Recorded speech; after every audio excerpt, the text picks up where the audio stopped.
Human resource. People are a nation's greatest resource. Nature's bounty only becomes significant when people find it useful. It is people with their demands and abilities that turn them into a resource. Hence, human resource is the ultimate resource.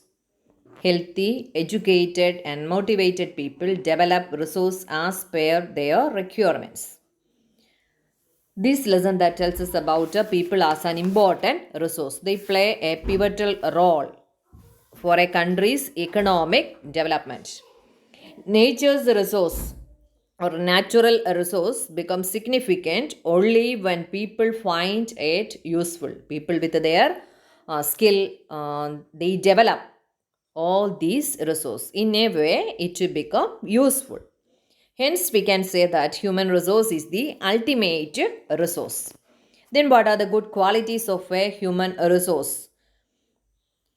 Healthy people, educated people, and motivated people. They develop resource as per their requirements. Human resource, like other resources, are not equally distributed over the world. They differ in their educational levels, age, and sex. Their numbers and characteristics also keep changing. Distribution of population. The way in which people are spread across the Earth's surface is known as the pattern of population distribution. More than 90% of the world's population lives in about 10% of the land surface. The distribution of population in the world is extremely uneven. Distribution of population. What is the meaning of that term? Distribution of population. The way in which people are spread across the earth's surface. That is known as the pattern of distribution of population. The distribution of the population in the world is extremely uneven. Some examples are given. Some areas are very crowded and some are sparely populated. Which are the crowded areas, especially the developed countries that are the crowded one. Very few people live in high latitude areas, tropical deserts, high mountains, and areas of equatorial forest. Many more people live north of the equator than south of the equator.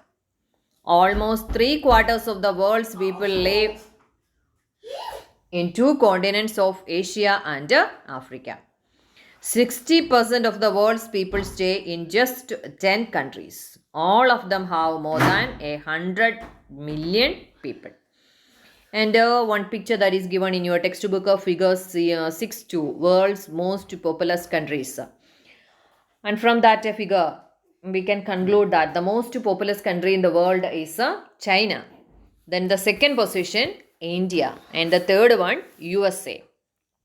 Then comes Indonesia, Brazil, Pakistan, Bangladesh, Nigeria, Russian Federation, and the last one, that is Japan. Then comes the next important topic, that is density of population. What do you mean by density?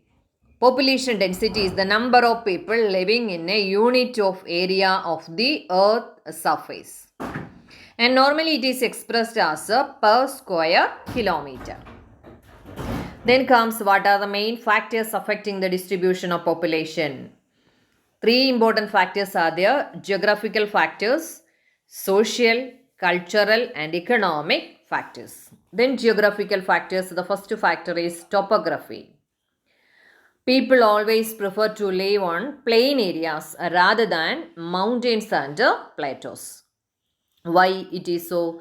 Because the plain areas are suitable for farming, manufacturing, and service activity. Example, the Ganga plains that are most densely populated areas of the world.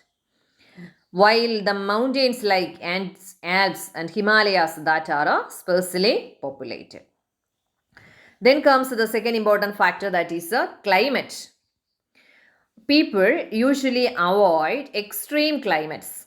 Extreme climates means what? Too hot, too cold. Okay, such as very hot or very cold, like the Sahara Desert, polar regions, etc. Then comes the third important factor, that is soil. Fertile soil provides suitable land for agriculture. River valleys, on the banks of the riverside, people they prefer. Then comes water. People prefer to live in the areas where fresh water is easily available. Uh, that we already noticed, the river valleys of the world are densely populated, while deserts have spare population. Then another important factor, that is minerals. Areas with mineral deposits are more populated. The good example, that is in the Middle East countries, Arabian, okay, അതായത് UAE, some countries that have people they prefer oil field, like in the Middle East, lead to setting up of people in these areas. Then social, cultural and economic factors. Social factors, areas of better housing, education, health facilities are more densely populated. More densely populated cities such as Pune.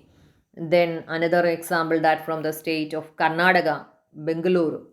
Okay, these are some examples. Then cultural. Places with religion or cultural significance attract people. Varanasi, Jerusalem and Vatican City are some examples. Then economic factors. Industrial areas provide employment opportunities. So people prefer to live in these areas. Large number of people are attracted to these areas. Osaka in Japan and Mumbai in India are two densely populated areas. Then comes the important factor, that is population change. Population change refers to change in the number of people during a specific time. The world population has not been stable. It increased manifold due to various reasons. Birth rate, death rate and migration. These are the three important factors. Birth are usually measured using the birth rate, that is the number of live birth per 1,000 people. Deaths are usually measured using the death rate, that is the number of death per 1,000 people. Birth and death, that are the natural causes of population change. And the difference between these two, the difference between the birth rate and death rate of a country is called natural growth rate. The population increase in the world due to rapid increase in natural birth rate. Then another important factor, that is migration. Migration, what is the meaning of the term migration? Is the movement of people in and out of an area. Migration is another way by which population size changes. People may move within or between countries. Immigrants, people who leave a country. Immigrants, people who arrive in a country. Immigrants, countries like the United States of America and Australia have gained in numbers by in-migration or immigration. Sudan is an example of a country that has experienced a loss of population due to immigration. Got these two terms: immigrants, people who leave a country. Immigrants, people who arrive in a country. Immigrants,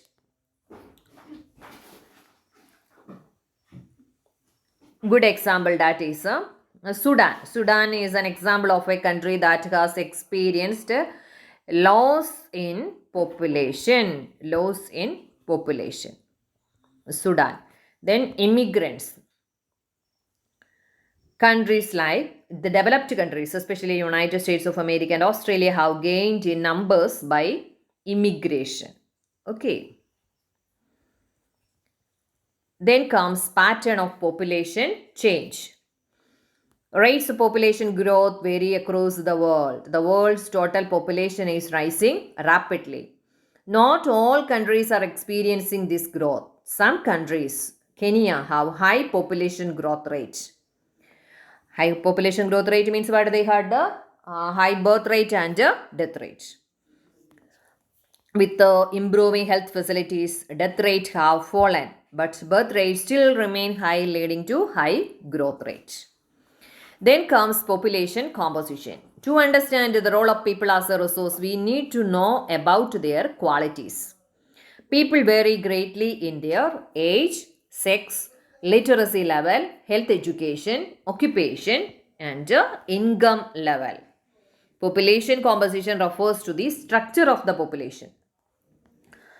People vary greatly in their age, sex, maybe gender, female or male, literacy level, their educational level, health condition, good health, then occupation, then the last one, that is income level. And population composition refers to the structure of population. It helps to know how many are males or female, which age groups they belong to, how educated they are, what type of occupations they are employed in, what their income levels and health condition. Then an interesting way of studying the population composition of a country is by looking at the population pyramid, also called an age sex pyramid, that is given in your textbook. Please go through that. Figures 6, 7, 6, 8 and 6, 9. Population pyramid of Kenya, population pyramid of India, and 6, 9, that is population pyramid of Japan. Population pyramid shows the total population divided into various age groups, that is 5 to 9, 10 to 14. The percentage of the total population subdivided into males and females. How many dependents are there in the country? There are two main groups of dependents, young dependents and elderly dependents. Young dependents means what? Aged below 15 years. Elderly dependents means what? Aged over 65 years. Then skilled and hopeful young people endowed with a positive outlook are the future of any nation. We in India are fortunate to have such a resource. They must be educated and provided skills and opportunities to become able and productive. Okay, that's all about population or people as a human resource. Please read the lesson very carefully. Then next class, then we will discuss about the exercise part.